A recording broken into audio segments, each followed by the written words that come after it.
Dr. Barbara Connolly, it's great to see you today. You too. Good morning. Good morning. So how are you? I'm good, thanks.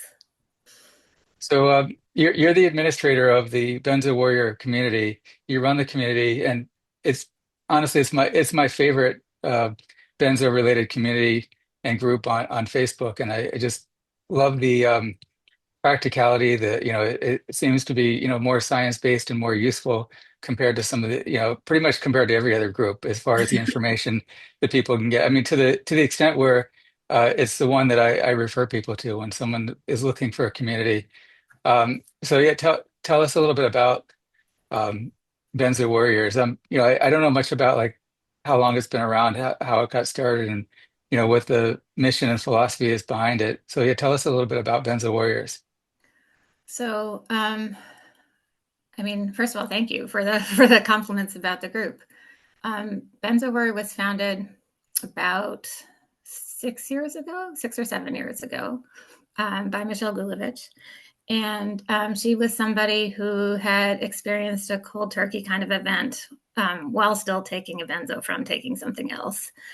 So she had one of these horrific events where people didn't understand what was happening, and she ended up in a wheelchair and all this kind of thing, and having to figure out, okay, what had gone wrong on her own, um, which she did. She did quite a lot of figuring things out. And she was looking at the other benzo groups and kind of came to a similar conclusion as what you were articulating, that she thought she could do a better job. And she wanted to create more of a community too, and get away from, I think, some of the scary and traumatizing groups, and just create more of a vibe of people helping each other in a calmer atmosphere with better information. Um, and When she passed 4 years ago, I took over the group, and I was attracted to the group also for having better information out there than most groups did, about how to taper and how to manage symptoms, and just generally kind of a calmer atmosphere. So it's been sort of a labor of love that way. And I mean, the purpose really was to raise awareness about benzo injury, to support people going through it, to support people coming off of not just benzos, but really other psychotropic medications too, as they as they discovered that they became a problem. Um, and so, yeah, it's got sort of, I think, multiple missions. It's support, it's education. I think there's even a little bit of an activist bent in there as people grow in an understanding of what has happened and how. And so it's kind of all of those things together. Yeah, and I like the idea that I think the how a person can get off of a medication safely uh, and the ability to do it should be something available to everyone. And Yeah. yeah, so and not not everybody can can do it the same way, and maybe people maybe seeing a doctor, maybe a doctor prescribes the medication, but they're not willing to work with them on a taper, or they don't want to do the taper the way that the patient knows is the right way because they've done their research. And so there's a whole variety of different ways. People can learn how to some degree to taper on their own, or maybe they can work with their doctor, hopefully, and try to educate them. What different ways are available to people that they either want to work with their primary care doctor or their own psychiatrist, or try to do something on their own? I mean, there's a lot of information we kind of take people as they come, and there's a lot of information to go either of those routes. Uh, so if somebody is working with a doctor who seems like they're open to learning more, we can always sort of equip that person with a packet of good information to bring to a doctor. I have to say they aren't all willing to read, Yeah. which is really frustrating. But for example, I will often say, hand your doctor the Maudsley deprescribing guidelines, or hand them the ASAM deprescribing guidelines, and tell them this is how you want to do it. Um, and that's helpful for a lot of people. Or there are tools. The Alliance for Benzo Best Practices has a set of patient tools those are also like pamphlets that you can give to a doctor to help them navigate through the journey with you. So all of that is possible. For the person who has to learn how to do it themselves because maybe they have a doctor who's willing to prescribe but isn't really willing to learn about how to taper slowly. I probably have a different set of tools that I will fall back on. Still, the Ashton manual is still useful in that way because it's the one thing out there that's written in clean, simple language. It's accessible to everybody, even if it's not necessarily completely up to date. It's still very useful as a background. And I can say, read this and then ask questions. And from there, I think, we can get most people through a safe taper. I will say, I love that the Maudsley Deprescribing guidelines came out. I think it's just a brilliant piece of work, but it is dense. And Yeah. most people who are new to the community and already somewhat injured can't get through it. And so the challenge for me and for the people working with me in Benzo Warrior is kind of how do you distill some of the advice into short, simple language so that they can do it. And I guess that's where some of that is where moderating comes in and the feedback of the group is to be giving the information to people in bite-sized doses. And then too, the Benzo Information Coalition has great information about tapering that's also written in fairly simple language, and that's available too, including the logistics of it. Because if you're working on your own and not with a doctor and not with a compounding pharmacy, then you've got to figure out how do you do it. How do you make the small cuts that you have to make? And nobody comes in knowing that, so we have to teach them that. Yeah. But all of that is available. And then too, I mean, there's a third option that some people end up using is working with a coach, so that's where some of the advice on tapering is. It doesn't get you a prescriber. But some of the coaches can definitely help with tapers. Yeah. And I would think a coach could be part of the other options also. Like a patient who's working with an experienced doctor, a coach might be helpful and definitely helpful in guiding a patient with tapering. Maybe if their doctor uh, either is not helping them or partly helping them, Right. um, that maybe the doctor says like, okay, I agree with the taper. We'll go with the Ashton manual, but the doctor doesn't really know everything. So maybe the coach can kind of work in between, like this is what you need to tell your doctor, or this is how you can do it. So a coach would seem to be useful in almost any situation.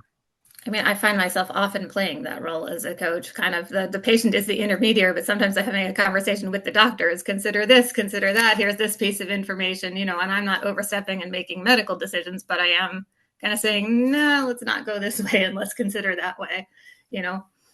Yeah. Have you ever been in that situation of having to communicate directly with someone's doctor? I haven't yet directly. I mean, I would and I could, but I haven't yet. But Yeah. sometimes I'm on the phone and the doctor's in the room. Oh, okay. Yeah. Yeah. And I've been in that situation with family members, like someone, my mother or mother-in-law is in the room with their doctor and they get me on the phone and, so, yeah, it's kind of like you're talking to the doctor, but not always directly, but Right. helping out like right at the moment of the actual medical encounter. Exactly. So, but yeah, I'm interested in some of the ways that people taper on their own because it's not things that I administer. Like when I work with someone, Mhm. like if I wanted a liquid medication, we'd order a compound from a compound pharmacy, Right. um, or so things like cutting a pill. I mean, well, I do have patients cut pills to some degree. Like you can cut a pill usually like almost always in half, sometimes in quarters, and almost never anything smaller than quarters. At least not reliably. But I know that people do work with scales and maybe crushing or shaving tablets. And That's right.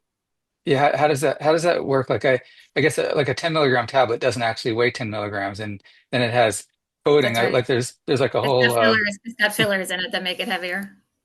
yeah. So like people would have to know to do a calculation, like a ratio of like maybe say that I don't know how much a tablet would even I don't weigh tablets that much, but say it weighed 100 milligrams, but the medication is 10.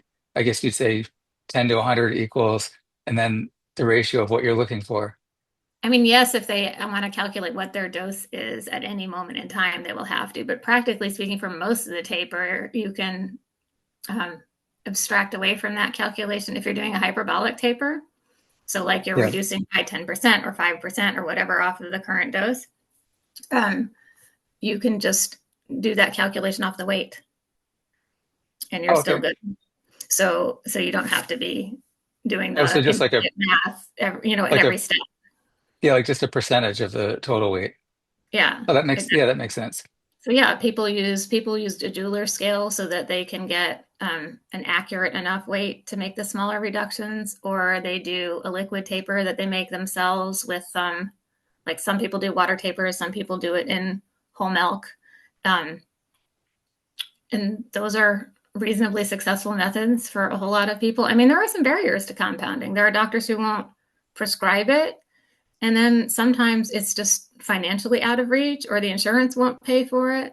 I had somebody a few weeks ago who was being quoted like $1,000 for some compounded benzo. So, and in California, and so just can't do it. It's just out of reach. So Yeah. then, okay, well, we have to do a water taper or a milk taper.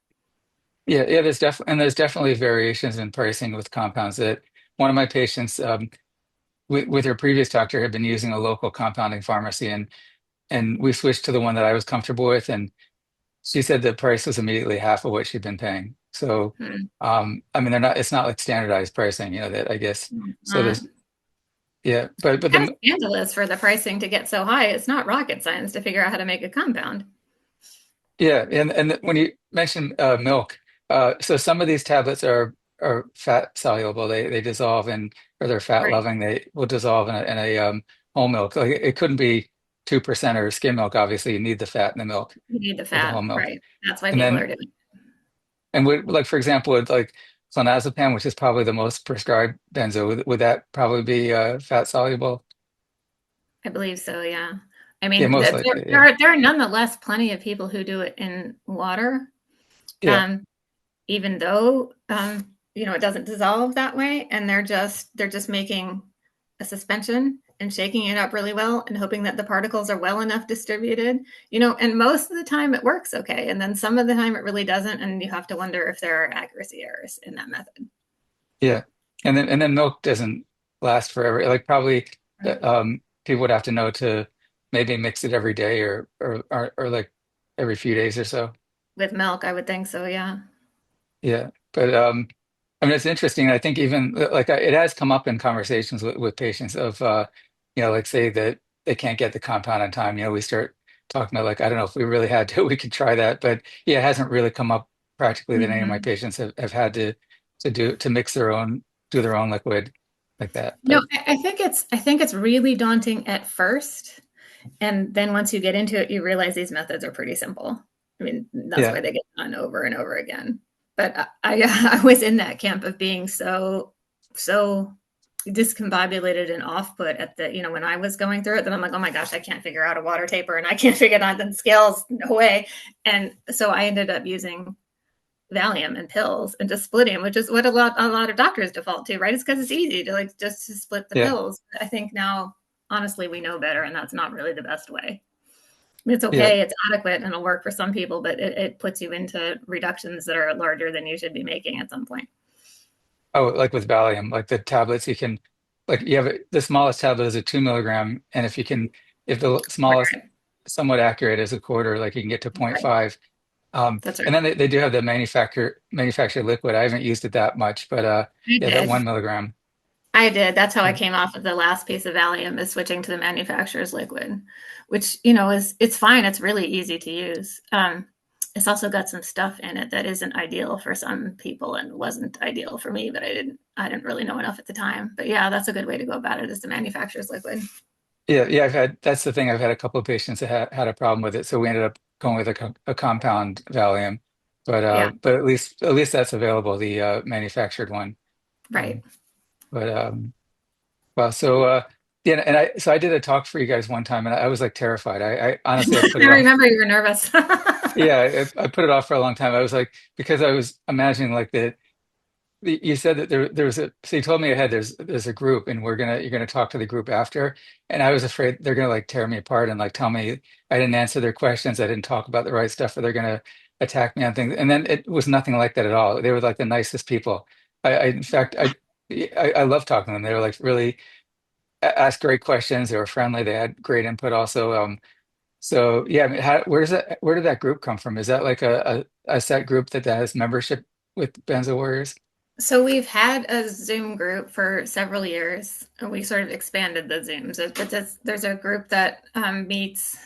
Well, we kind of expanded to multiple Zooms, but there's been a group that has met weekly. That is basically kind of a support meeting, um, and then we have another Zoom that is there more for like Q&A that's more recently, that's there more recently, just so people can pop in and ask whatever questions they need to ask and get them answered kind of efficiently. And um, a while into me running the group, I started running the speaker series because I thought in so many ways, we needed more good information from people who knew what they were talking about, doctors and coaches and people who'd gotten through it and all of that. There wasn't enough of that out there 4 years ago, really.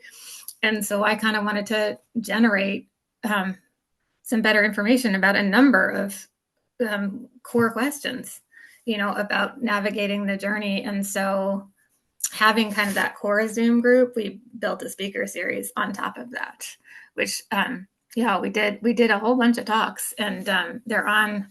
Anybody can see them. Actually, they're on the Benzo Warrior Community YouTube channel, so they're right there and shareable. And it's a great series. There's a lot of good talks in there on different subjects because there has come to be a fair amount about tapering. Like all of that information is available and is good, and we needed other aspects of this journey. So there's a lot of that there. Yeah, yeah, yeah. I love those lectures. I really like the Dr. Mark Horowitz, how he talks about the hyperbolic taper, and which is important for people to know that in most cases you can't just cut back in a linear way of just reducing by the same amount on a regular basis. Like if say someone's taking Valium, like you don't want to just go 1 milligram down every week or every 2 weeks, because at some point you're going to hit a wall, and probably people will figure it out naturally, like on their own, like, wow, I can't go any further, that something's changed, at some point. Yeah, but they figure it out the way you mentioned. They figure it out by running into that wall. They figure it out because they reduce too fast, they get in trouble, and then they're posting in the group, oh my God, what do I do now? Right. And I feel like we hammer the hyperbolic taper, or at least I do, to try to get people doing that from the beginning so that they don't get injured along the way. Yeah, yeah. Uh, yeah, that's a great talk. And he did that talk, I don't know, six months or a year before the Maudsley Deprescribing guidelines came out. I love that talk. That was really, really valuable. And of course, Yeah. since then he's done about a bazillion talks educating doctors and patients and all about hyperbolic tapering. And he's such a service to the community.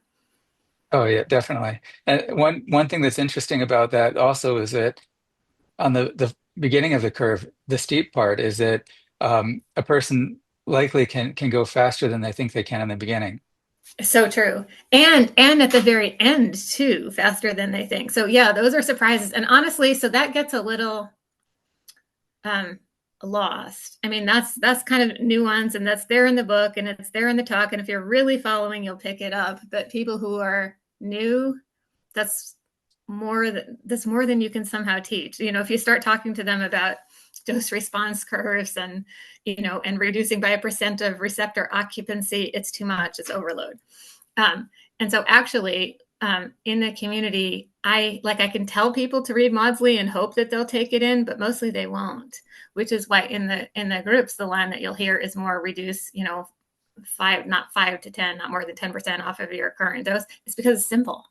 It's simple. People can absorb it. They can do it without making a mistake. But yes, it means that they go possibly too slow at the beginning and too slow at the end. But hopefully, by the time that they're at the end, they've absorbed more and they can actually be looking at a real hyperbolic taper and what the end looks like.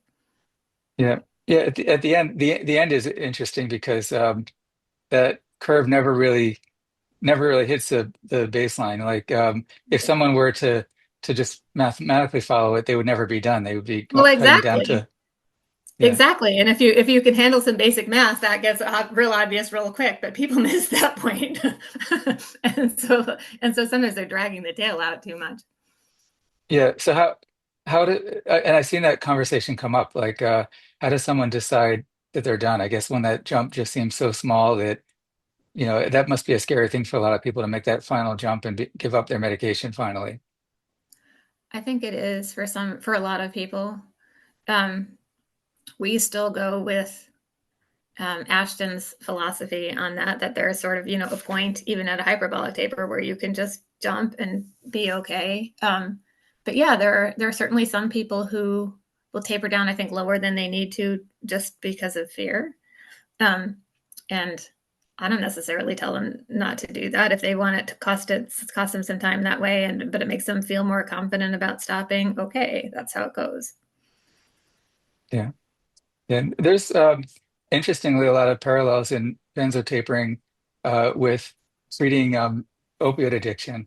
And I feel like Mhm. that might even be an untapped resource that, maybe there's doctors that have experience in treating opioid addiction with buprenorphine, and maybe not all of them, because some of them do just kind of keep patients on indefinitely, but there are doctors that have experience in tapering and trying to get patients to reduce the dose. And that there's a lot of similarities and I think that we're very clear on, like, when a patient starts with, for example, Suboxone at 16 milligrams, they can pretty easily get to 8 relatively easily. Not They can't just jump easily from 16 to 8, but they can kind of go even 1 or 2 milligrams at a time, and then it gets harder, and then at 4 milligrams it gets even harder. Below Mm-hmm. 2 it gets really hard, like that same curve is there, and it's kind of Yeah. intuitive with that. I mean, I agree with you. I'm a little unusual in that I came into this community from pain management, because I have a underlying pain condition, and so I had I've worked with multiple doctors in pain management, but the last one had get an anesthesiologist background, and yeah, some of them, the last doctor I worked with knew how to taper me well off of opioid therapy for pain. Um, but here's the thing. I mean, those doctors, despite the fact that they have the knowledge, right, that there is that well of an understanding too that the brain adapts to these medications, and so it needs to be slow. Like that insight is there, but they're typically not the ones who were prescribing the benzodiazepine. So Yeah. there's kind of the roadblock that they've been outsourcing that to usually psychiatry for a long time, and I don't know that they want to own this problem. Yeah. Yeah, it's just that's my background was Mm-hmm. and I do have a background also in pain management, and then in opioid dependence treatment, and yeah, right away, like as I'm working with people with benzo tapering, you draw these parallels, and you're like, wow, it's the same exact thing, that it takes time, it can take a really long time, and you have to let the patient decide, when they're ready to make certain steps. It's very similar, that process of getting Yeah, off of the medication. And yeah. maybe there is like a unified tapering theory or something that is could be the same across anything that gets into the brain, that you have to do it in a similar way. Mm-hmm. Um, yeah, I think so. And I think maybe sort of drawing these disciplines together, you might see a lot of progress, right? Bringing pain management and deprescribing psychiatry together. Yeah. Yeah. That's a conference that needs to happen. A Oh, yeah, professional yeah, conference. definitely. I Yeah. want to And be then there. yeah, there actually was. I don't know if they're still around. There was an organization, the American Academy of Pain Management, which was Hmm. different from the American Academy of Pain Medicine. But I went to one of their conferences in 2008, and Hmm. that's what they did. They tried to bring every different discipline together, and they had this huge sign-in table for everybody. Like there was for the doctors, dentists, nurses, chiropractors, like everybody was represented, every possible Wow, field that everybody. could be. Yeah, and so that was their goal, was to integrate everything, to bring everything together and get everybody's perspective. And Hmm. it was a great group, but I think when people have kind of turned on pain management later on, that they I think that they started like losing their relevance. That they were credentialing doctors, and then that credentialing wasn't as useful anymore. But yeah, Yeah. it was a great meeting though, just to see everybody brought together, and that effort to bring everyone together. Yeah, that's a really cool enterprise because that doesn't get done nearly enough trying to integrate the different disciplines. It's one of my pet peeves about all of medicine. Like as somebody who has like a underlying condition that's very systemic, nobody looks at the system. Everybody looks at the part. Somebody takes care of your right pinky and somebody takes care of your lung and somebody takes care, of your leg. And it's like all different doctors. It's ridiculous. Yeah. Yeah, and psychiatry is kind of a strange field. I mean, it just seems like, and I've been following conversations on Twitter or X or whatever of seeing what, there seems to be like a group, and maybe it's just the people I've ended up following, but like people turning on psychiatry and being very much against it, saying it's just a broken field of that maybe it can't even be fixed. I was thinking about that problem last night because one of the functions, not necessarily the purpose, but one of the functions of Benzo Warrior, and I think some other online communities, surviving antidepressants comes to mind, or Inner Compass, is I think an evolving consciousness about psychiatry, even medicine more broadly, but psychiatry in particular, and what purpose it has served in people's lives, and has it been helpful for them, net. Because anybody who comes into a benzo group, they've had lengthy encounters with psychiatry, almost by necessity, right? To end up on a benzo and often on several other psychiatric medications also. Um, and by the time a person finds the online communities, they're likely already in some degree of trouble on this medication. That's why, right? They're searching withdrawal and a withdrawal support or something like that. They've got some reason that they are questioning the med or they need to come off of the med. And then you get these people talking to other people with similar experiences. You start hearing some of the same stories over and over. Like in a benzo group, you will hear so many people who've developed like all these mystery ailments over the years. And they've gone from specialist to specialist to specialist. They're really working it. And nobody can figure out what has happened. The doctors are telling them, well, your tests are normal, on to the next person, or you're fine. And the person knows they're not fine. They know a number of things have gone wrong. Like, people have stopped being able to drive and their memory has gone to pot and, things like that. They know things are not okay. You see those stories over and over again. You come to realize that, a number of people, their mystery ailments were actually induced by the benzodiazepine over the years. Well, that starts to really change your view of the discipline and even to some extent the people who were continually prescribing it. It causes, I want to say this respectfully, it causes a certain lack of credibility. And I think, it gets on in the, like that in Twitter or whatever we call it X these days. It gets called anti-psychiatry and gets really sort of made fun of, and how dare these people. But I guess what I want to say to people, to professionals with that background, is that there are a number of people who come by this very honestly. They started as part of the fold. They started going to psychiatrists for help. They were taking medications. They were doing what they thought they needed to do to get well. And then a certain number of people get so gravely injured and have lost quite a number of years of their, productive lives to these mystery ailments. And that's really sad. And when those people speak up about, to each other, to professionals, to whatever, about what happened to them, they're not necessarily listened to respectfully. That's where this sort of anti-psychiatry stuff comes from. I mean, I feel like it's a really honest, genuine perspective that I wish the field would listen to more carefully. And I think deprescribing psychiatry is. I'm really, really grateful that over the last several years that the field of deprescribing is starting to take off and Yeah. listen to these people more respectfully and help. It's got its limitations still. There's not enough of these doctors to come by, and it's hard to pay for, and insurance isn't covering it, and all of this. But it's a really important field, and it needs to grow.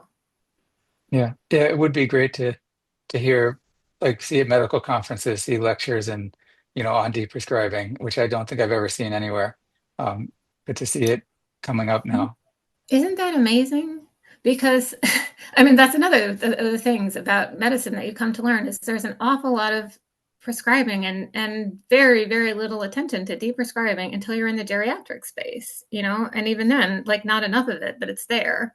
But why isn't it more attended to in the general population? I mean, I have some answers about why that's true that are more political economy, but yeah, it's really a Yeah. limitation, and it's a blind side of the field. It's embarrassing for medicine to have that kind of blind side that they're not looking hard enough about adverse effects, deprescribing. It's it's every bit as much of like an art and a science as is the prescribing. Yeah. Yeah. Yeah, a lot of these medical conferences, maybe all of them, are to some degree sponsored by pharmaceutical companies. And I remember I haven't seen a drug rep for a long time. I mean, occasionally we hear from them, but I pretty much stay away from them. But yeah, we used to when I used to work in family practice, and every day like they would hold up the whole office coming in, eh, in suits and bringing in their rolling briefcase and presenting these big colorful graphs to us. And but there was times, early on, like when I, was still learning. I mean, we're always learning all the time, but early on, like I, felt like I didn't know anything, and I would ask questions like, how long can I prescribe this medication for? For a lot of medications, which would include psych drugs, and they were heavily promoting antidepressants, especially the SSRIs. Um, Right. they would say you can prescribe up to a year and then reevaluate. And then next question is, well, how do I reevaluate? Well, that's up to your clinical judgment. You're the doctor. And and at some point, you're afraid to ask more questions, like, oh yeah, maybe I should have known that. I guess I didn't learn everything I should have about doing that reassessment of a year. Yeah. Yeah. I mean, and that gets the whole political economy of it all, right? Is that, of course, there are moneyed interests in the prescription aspect and in the generation of knowledge about the medications.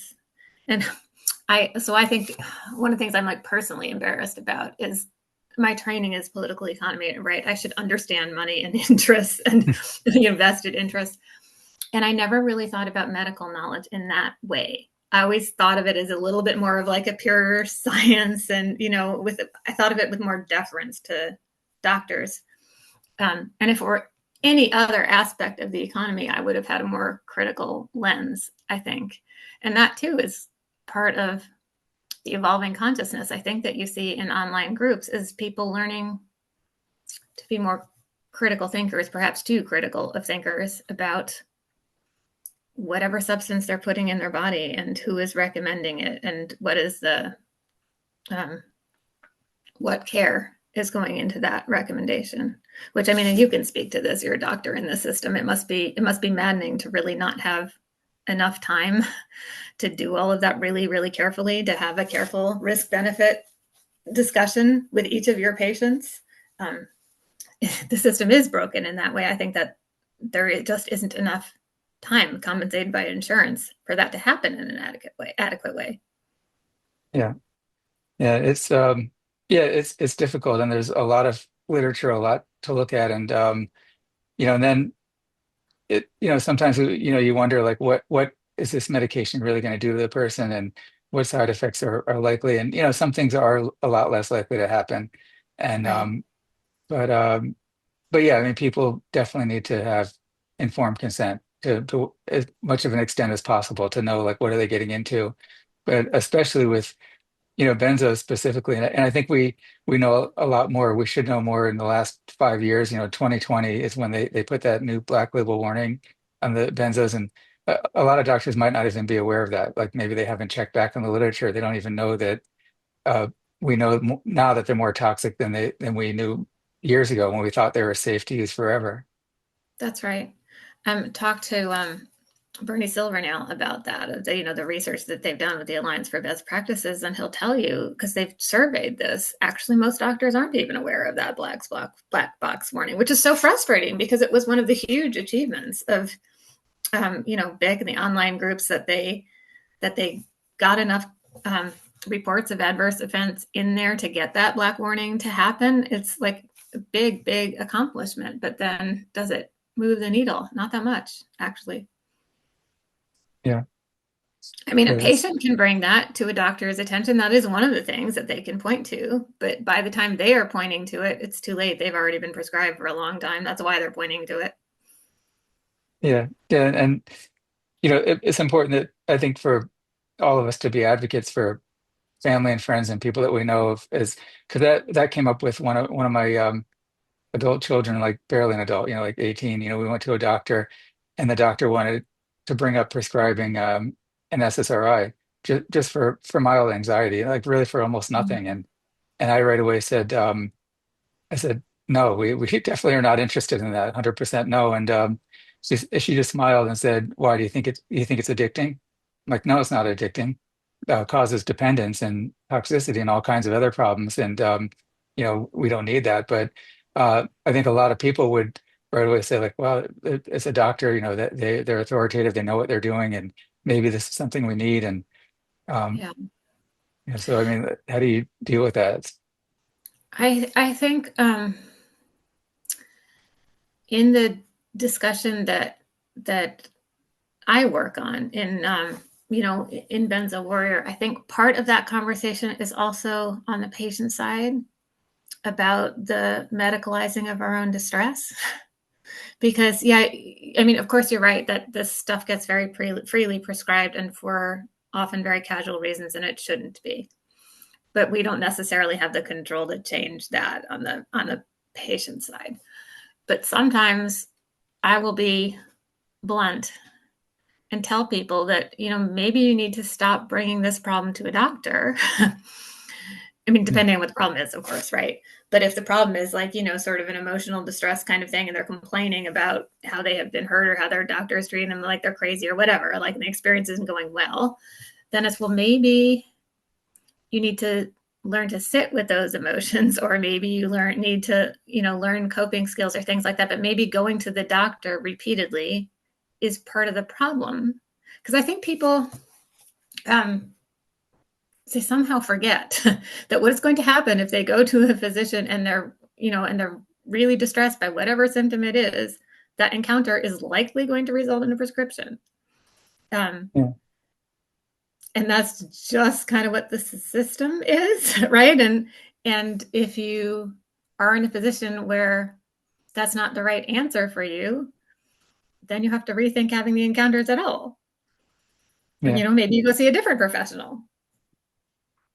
That's interesting that early on in my training, like when I was a student and a resident, when I would go in to see a patient on my own, um, sometimes it just seemed to go on forever. Like I actually started to wonder in some cases, like where does the visit end? At what point are we done? Like we can I do the history, the physical exam, and and then you quickly learn, in a lot of cases it ends with a prescription. People expect, what are you going to do for me? Right. How are you going to treat what I came in for and all the different things I brought up?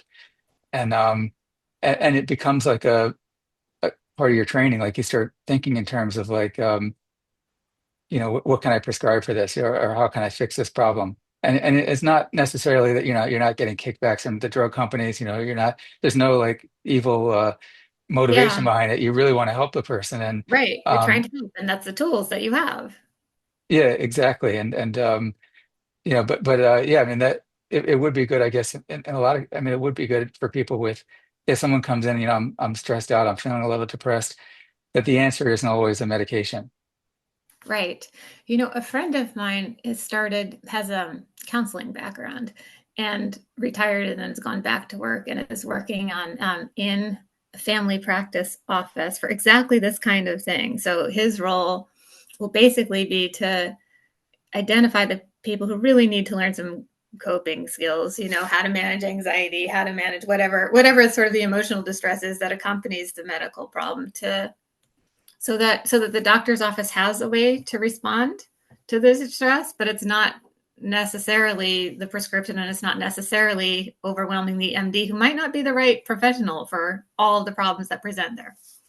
I think it's Yeah, brilliant. I think it's a good model. I think every family practice, should have that person who is, I don't know, a social worker or a counselor or whatever, who can help with some of the things that just require different professional training. yeah, yeah, yeah. I think if we're looking for doctors, or even I should also say nurse practitioners, people who are open-minded and maybe have time to like to consider something like the Ashton manual, or the Maudsley Deprescribing guide, and learn something.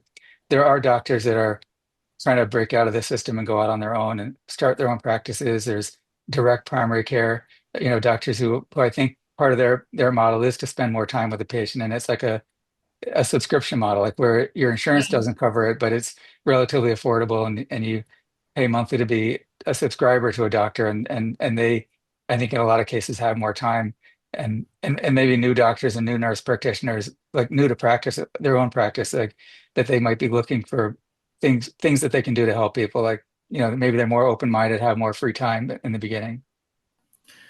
I do think that's one model, the whole the concierge practice, where you're paying sort of some subscription, hopefully modest, to get more time. I think that's a necessary part of our future. I mean, the system is so burdened. It's just so overburdened by too many people, too many complaints, too much chronic illness, and it's going to have to change a lot. I'm like waiting for the big explosion where we just burn it all down and start over or something, because there has to be some drastic change. But another thing that's happening, honestly, that I find completely intriguing is artificial intelligence, Yeah, and the yeah, way we can use artificial intelligence to navigate at least through sort of this journey of coming off of psychotropics. So what's really interesting about like ChatGPT, for example, but I'm sure there are other engines you could use the same way, is it's familiar with credible, very familiar with like credible online sources, and it can bounce between allopathic medicine and functional medicine. So it can offer you kind of both approaches together. And honestly, I think I think I think in the future, a substantial amount of figuring out what you need from a doctor might be done that way, because it can be done fast and cheaply. And yeah, I think it will, I mean, I think it might change the profession of medicine quite a bit, and maybe yeah, part of the way it will change it is what I'm sort of describing, that it will reduce some of the load, that you can ask, you can get artificial intelligence to listen to you for as many hours as you want and help kind of sort through your situation. And then maybe you can go to your doctor with more focused requests. We need, can we do this test? Can we consider this medication? And maybe the encounter takes less time. That's another, yeah. it's another way we might evolve. Oh, yeah, definitely. Because I thought like I'm I'm a political scientist by training. I'm a stickler for like, good information, credible sources, good citations, all of that. And it blew my world open to be in a situation where I found more credible information online than was in journal articles. Like, I mean, I was really stunned to be reading some of the literature on benzodiazepine withdrawal and see how much it wasn't capturing the experience of this substantial chunk of people. I'm like, wow, Yeah, like published literature is supposed to be more accurate than that. And so like this situation where artificial intelligence can go in and can capture good advice from like really well established groups and sources and bring it together, that's a big deal. It's more open-minded. yeah, definitely. I was listening to one interview with, I think it was with Stephen Wolfram, the famous physicist and mathematician. He was talking about artificial intelligence, and he was saying that one of the really great uses for it is that he said, for example, if he was doing research and had to read a million pages of content, that would be the great use for it. Like have the AI read the content for him, let them read the million pages and distill it down to what he needs out of it. And Wouldn't that be brilliant? yeah, Maybe so like, the if you could have AI do your reviewing for you too, that would be great. yeah, so it's possible. I don't know if it's possible right now, but possible that the Maudsley deprescribing guide could be offered in an AI form, like where you can talk to it and ask questions and get what you need out of it. I mean, talk to Mark about that. He needs to do that. I know he was talking about coming up with another version of the deprescribing guidelines that was written more with the user in mind, that's simplified, and I think that's necessary. Um, but yeah, interfacing with AI would be another way to do it. I mean, there are privacy concerns, right, that are not small. Yeah, true. But yeah, Yeah, and you the can definitely interaction. do that. Yeah, with the Ashton man, who can. I mean, it's relatively short and it's available in a PDF, so you can actually hand that over to your favorite AI and say, read this. just paste it in and ask questions about it. Although I think a lot of the AIs have trouble with tables. Like you wouldn't want to question too much about the tables, as far as did you read that and what do you think? Although the information itself, the non-table parts of it, of course, it probably already knows a lot of it, or it can read it out of the that guide. But It probably does. I've never queried it about Ashton because I'm always like, I'm querying about my own health stuff, and it's way down the line, like years off. So I ask different questions, but it knows it knows a lot of this stuff about tapering because yeah, I ask it about other tapering situations, and generally, and I know enough to be able to screen. I know when I'm getting gunk and when it's good information, and it's mostly good, honestly. And I'm surprised. I'm surprised by how much is there already. yeah. One interesting thing for people considering using AI for tapering or for anything that involves calculations, they're not especially good at math in a lot of ways. Like they make Yikes. mistakes in math. So, but a better but they're very good at programming. So you can actually get better results by asking um, like Claude or ChatGPT or one of these AIs, just write me a program to do this calculation. In fact, if you ask it to write I know with Claude it actually has like a viewer. Like if you have it write a JavaScript program, it'll show it on the viewer. You can actually interact with it without even copying it anywhere else. So Hmm. I'll actually say, make me a mobile responsive HTML JavaScript program that does this. And I've actually made an Ashton calculator with it, which was pretty fun to play with. And so yeah, if you make a calculator or like a program that does calculations, it'll actually be more accurate at math than the AI itself. Oh, how interesting. Yeah, I haven't tried that. I mean, for our purposes, usually we have some spreadsheets and some simple calculators that are adequate. They're more than adequate for the purpose, so people don't have to kind of come up with that stuff on their own. But yeah, that's a great use of artificial intelligence. Yeah. What do going back to the medications, what do you think of you've probably seen a lot of this about medication toxicity. Mm. It seems like some of the high potency benzos like Xanax, Klonopin, maybe Ativan, that these medications themselves are causing problems for people. Like they're really toxic and causing symptoms. And like you were saying, like people being misdiagnosed. I've heard MS, neuropathy, that people have all these weird symptoms going on, like probably caused by the medication itself, and they may even just go away completely once they get off of it. Yeah, I was put on Clonopin as in my early 30s.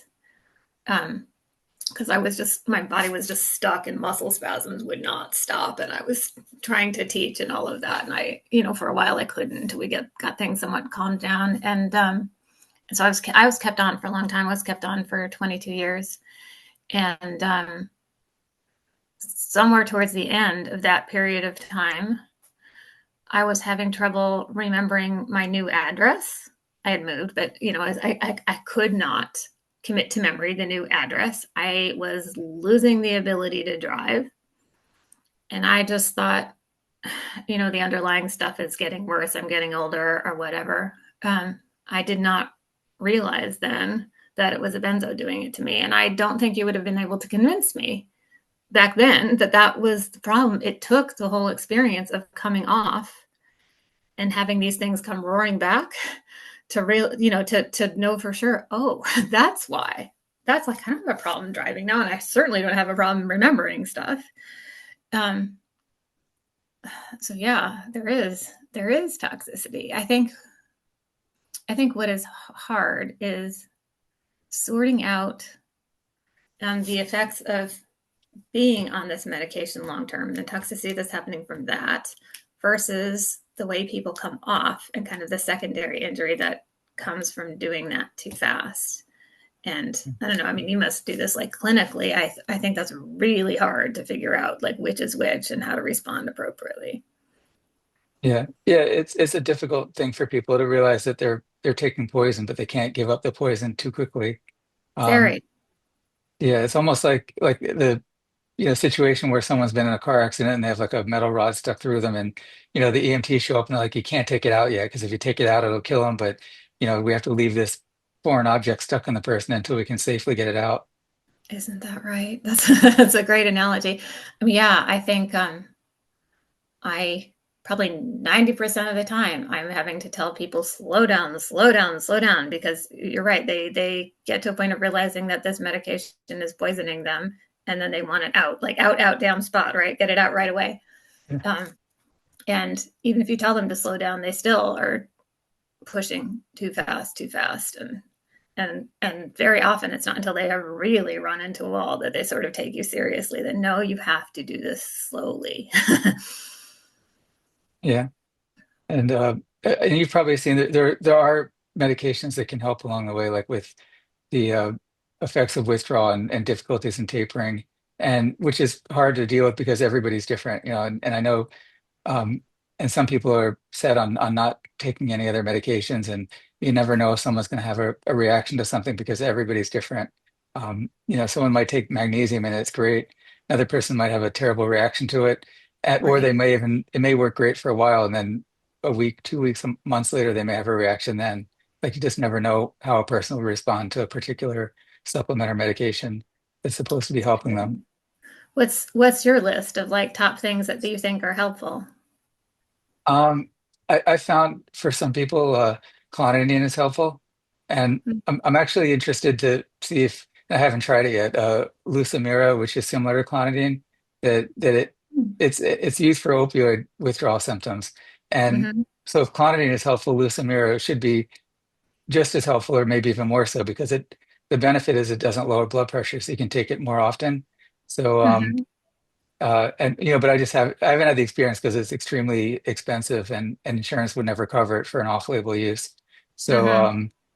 but yeah, clonidine does help. You have to be careful because it does have its own side effects, and it's not good to take it too much, but it that can help. As far as other things, yeah, I mean, it all everybody's different, and yeah, magnesium I'm careful with because sometimes people do great with it, sometimes it causes a reaction.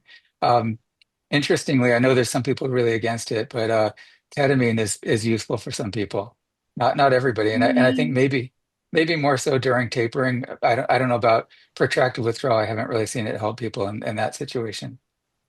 More tapering. I can see that. I mean, I've seen that one go both ways. I think that the piece that is really difficult to navigate about adjunctive medications, well, it's two things. It's one, the doctors that people are going to, they don't know anything generally about what can be added that might help and what to avoid. They just have no Yeah, concept of like there are things that need to be really, really avoided. And then the patient brings that up and that conversation rarely goes well. Um, so that's part of the problem, is which is just kind of knowledge. But then there's a second problem that crops up, I think, in people who are coming off of benzos. And I don't know how much this happens with other psychotropics, but this thing where people develop really serious sensitivities. And at the extreme, maybe that's methyl activation. And then the body and the nervous system just won't accept these substances, any of them really. yeah, And that's really hard to navigate, because sometimes you will get that person who that's what they're going through and they just can't tolerate anything. They can't. yeah, But then in like the online groups, you have those people mixed in with everybody else. And yeah, and they're talking about their sensitivities, and now everybody else is afraid to try anything. So I think it's a real mix. It's one of the hard yeah, things about being in an online group, and Benzo Warrior is larger these days. It's over 5,000 people. You There are limits to which you can discuss an individual situation. And yeah, of course, this journey is individual, right? People are different, and they need different things. They respond to different things. They have different vulnerabilities. Um, so we say like we're in like one big classroom, and I'm often talking to the classroom, but that doesn't take away the need for the individual to be having a more specialized conversation about their own needs. yeah. Yeah. As far as other adjunct medications. One thing that I'm not involved with the system for this at all, but for some people, a little bit of medical cannabis can be helpful. Usually not too much and not getting carried away with it. And I don't really approve of anybody smoking it, but I've had patients where occasionally taking like a piece of a gummy or whatever, like an edible, might be helpful for either sleep or helping to get through some anxiety. And I know that can Hmm. go either way also. Sometimes it makes people more anxious. Um, Hmm. so have you seen that can help sometimes? So personally, not I haven't seen a lot of it. I mean, I think that is true both ways, that it can help some people quite a bit and that it can bite people back, some of them. But I don't personally see a lot of the conversation, which is sort of a Facebook thing. Facebook would Oh yeah. hide it would destroy our group if I allowed that discussion. So I just tell people to go talk about Yeah. that somewhere Yeah, else. yeah, that makes sense. And it's not something that I recommend, but if someone says, I can't sleep, is it okay that I took a quarter of a gummy to help me get to sleep? My response Hmm. would be like, never get anything off the streets. But if it's from a legitimate dispensary or pharmacy, then that's different. And it's probably a lot less toxic than any medication that I could prescribe. It's way less toxic than the benzos or SSRIs or antipsychotics or anything else that somebody might prescribe to help you get to sleep. Yeah, You that's a know? good point. Because people ask that one all the time. What do I do about sleep? If and my first answer is taper in a way that you don't lose sleep. But if they already have, then what? That's a really hard question. Yeah. Yeah. And there's other things. I mean, of course, anything that's not medication, like any kind of a meditative or like a sound program, like there are these binaural beats programs that help me a lot to fall asleep for a long time.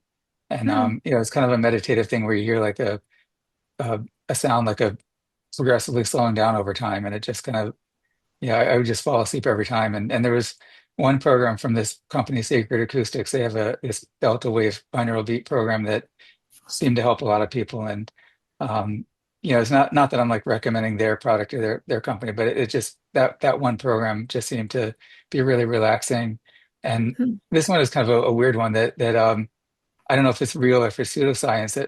But grounding sheets. Have you heard of those? Like sheets or I blankets you can have. plug in. I have. I've never tried it, but and at first, for a few years, I was really skeptical about this kind of thing. And now, if I see a signal where people are trying something and they say it helps, I'm like, okay, I don't care how it works. I'll try it.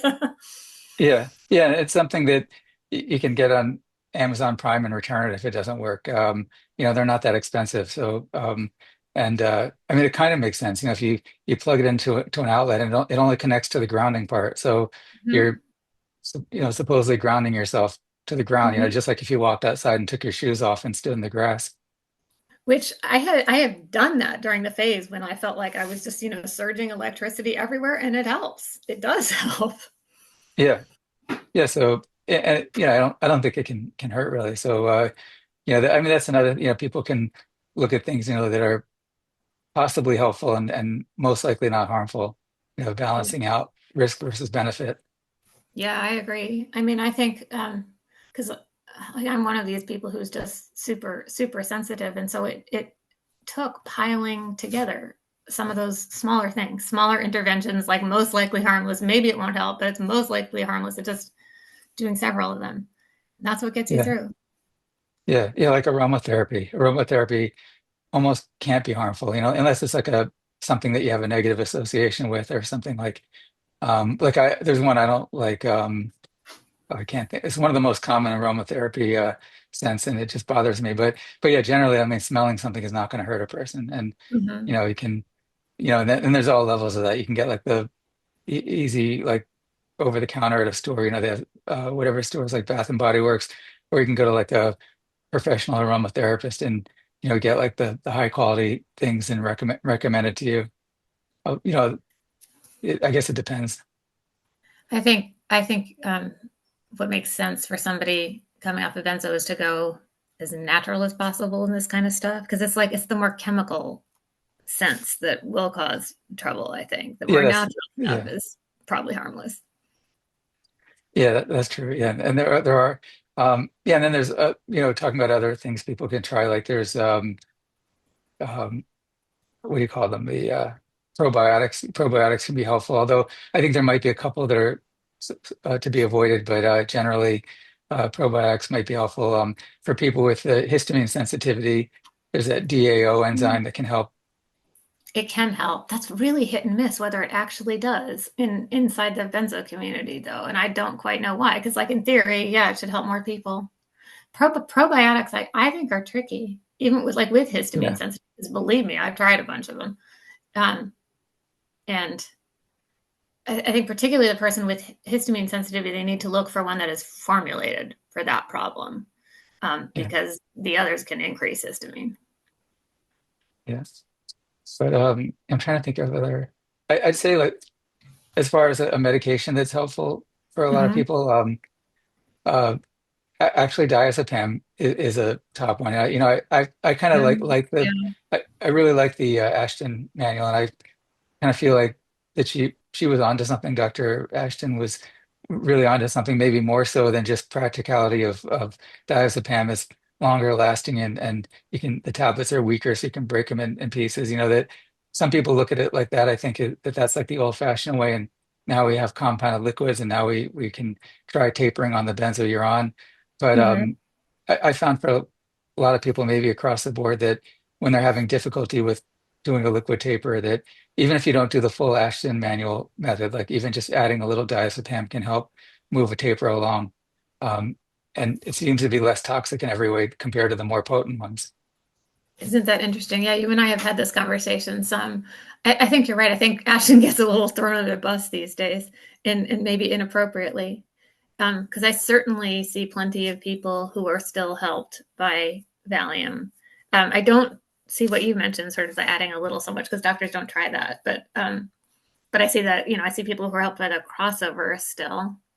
But I think there are some liabilities with Valium that are maybe insufficiently appreciated. Like I think Valium causes histamine intolerance, and that's a big thing if that happens to you. Yeah. Um, but there isn't a way of coming off that is perfect, right? And so things have to be tried. Oh, yeah, definitely. And I wonder about Librium, which is that's Mm-hmm. would almost seems like it would be the Valium of Valium, like it's even weaker and longer lasting, and maybe that Mm-hmm. I think it may have been tried. I've heard of people taking it as a crossover medication to taper off of, but not too often. Not too often. I mean, I can think of like one prominent person who tapered that way, and it was it was really rough. And I guess Yeah, I've come across a few others who have done it, but that so seldom gets used. yeah, yeah, yeah. Maybe it would be helpful, like for persons that did the Ashton method, and now they're kind of stuck at a certain point of Valium, and maybe doctor Equilibrium. might try switching over to that or blending them together. There's I guess a lot of things you can try, that, when you get stuck that again might be helpful and not too harmful. Lately, the conversation about what to do when you get stuck is all about long holds and the virtue of long holds. Yeah, Um, as opposed to trying something different, just stay put, which you can thank Mark Horowitz and to some extent Nicole Emerson for pushing that conversation. And I think I'm glad that the conversation is happening, and I think we're developing sort of more evidence about how that goes, in real time, because more people are yeah, trying that and understanding what a long hold actually means. yeah, yeah. Well, I definitely agree that that should be patient directed. If a patient is not ready to reduce their dose, that they should be allowed to hold as long as they feel comfortable doing it. Um, I feel like there's more pressure these days to come off and come off fast than there used to be. For a while, I thought we were making so much progress and people who were learning how to taper, and there's like less people posting in like horrible distress in the community. So I'm like, we're getting better at this. We're getting better at this. But then the last, I don't know, 6 months, at least 6 months, there are so many people coming off who are either cold turkey or they're being pressured into an overly rapid taper. It's worse lately. yeah, And I don't know whether that's backlash from like the awareness efforts and doctors just being really scared at this point to prescribe this stuff longer term. Um, I think some of that, and I think it's some of people just rushing that they come to believe that that a benzo or another psychotropic is the problem, and then they rush off too fast and they do it to themselves. But it is a thorny problem. yeah. It, there's definitely pressure. I see this all the time. There's definitely pressure from pharmacists that want to know why isn't the taper moving along because especially like if you're doing that cross taper. And I think that's probably what makes a lot of doctors uncomfortable with Ashton of that you have to prescribe for a period of time two benzos at the Those two same time. together. Yeah, for a month. And Yeah. yeah, but even beyond that, they want to know like if this is a taper, why are we not going faster? And Interesting.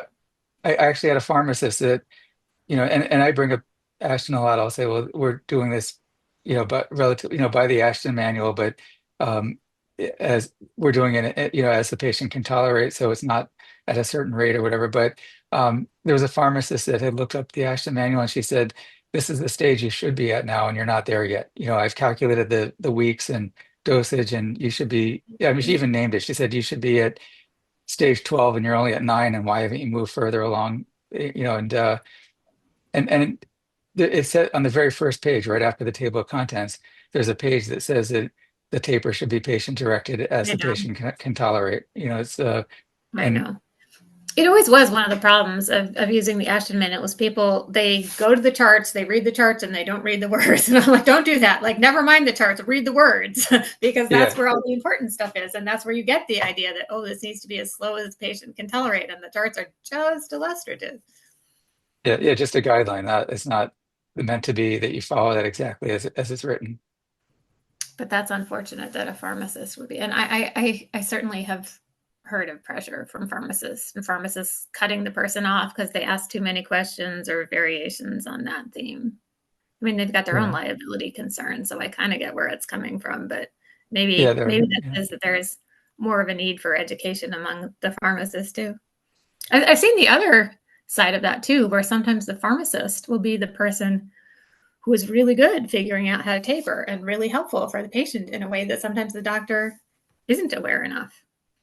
yeah, yeah. I see like pharmacists that they might have a problem with 40 milligrams, a Valium 40 milligrams a day daily, Right, and but they would have no problem with Xanax 4 milligrams a day.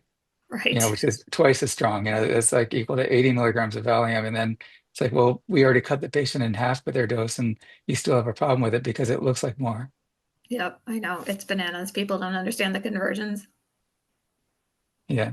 Yeah. But that's so yeah, so yeah, just um like I said, I love the group. Do you think your group is like a good place for like, say that someone has called around and they just haven't really found a doctor that they want to work with and they want to taper can a person get like all the guidance that they need? I know that it's not just the interaction, but you also have a lot of guides. Mhm. That's one thing I saw that how does a person get to those guides? Because I'm not really good with Facebook, so I've had trouble like finding like are they actual like PDFs or like how do you find those guides? So they're built in.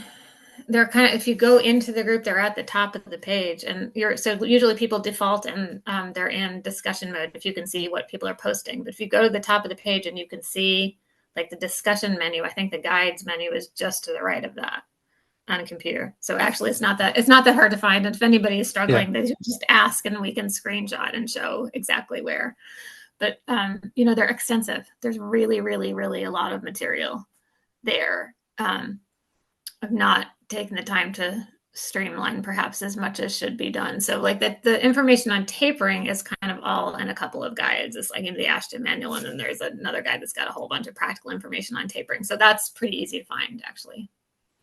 okay, so if someone get started, that would be a good place to start, Yeah. just start looking through the guides and reading through and seeing what's in there. Yeah. And I have there's like one post that we keep in the announcement section that's got sort of the best resources on tapering. So it's just one post that says, read the Ashton manual, read the deprescribing guidelines.